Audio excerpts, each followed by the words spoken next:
నువ్వు సముద్ర దిగంతాలు ఏళ్ళొచ్చినా, భూమి సొట్టేసి వచ్చినా వాక్యం వాక్యమే.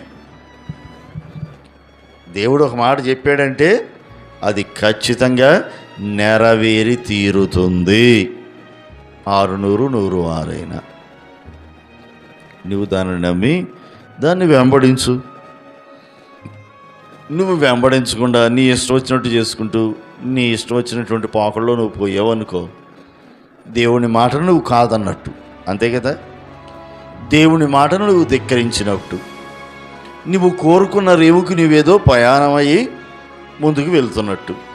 నువ్వు కోరుకున్నావు కాబట్టి నువ్వు కోరుకున్నదే నీకు ప్రాప్తిస్తుంది. ఇక అంతకు మించి ఏముండదు. ప్రియమైనటువంటి దేవుని పిల్లలారా, నేటి దినాల్లో మన పరిస్థితి ఎలా ఉంది?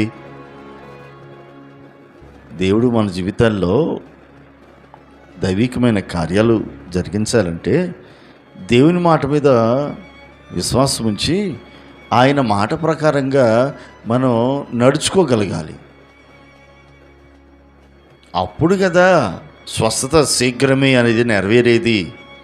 ఆయన చెప్పిన రీతిలో ఉండమన్న రీతిలో ఉండకుండా మన ఇష్టం వచ్చిన రీతిలో మనముంటూ ఇదే పద్ధతి. మనం ఒక గీత గీసుకొని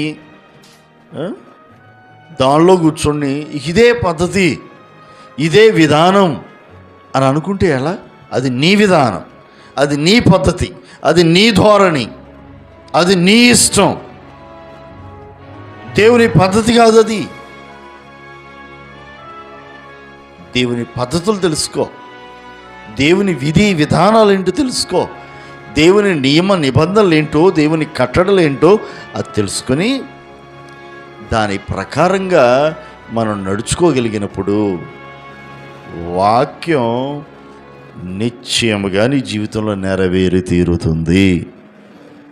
మళ్ళీ ఏమో దేవుని మాట నెరవేరట్లేదు అంటాం, దేవుని మాట జరగలేదంటాం, మళ్ళీ దేవుని అంటాం.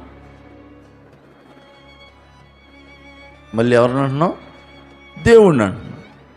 మనం చేయాల్సినవన్నీ మనం చేసుకుంటూ కూర్చొని మళ్ళీ దేవుణ్ణి అంటే ఎలా? అది నేననేది అలా కాదు. దైవికమైన విధానాలు ఉన్నాయి, వాటిల్లో మనం నడుద్దాం అంటున్నా నేను.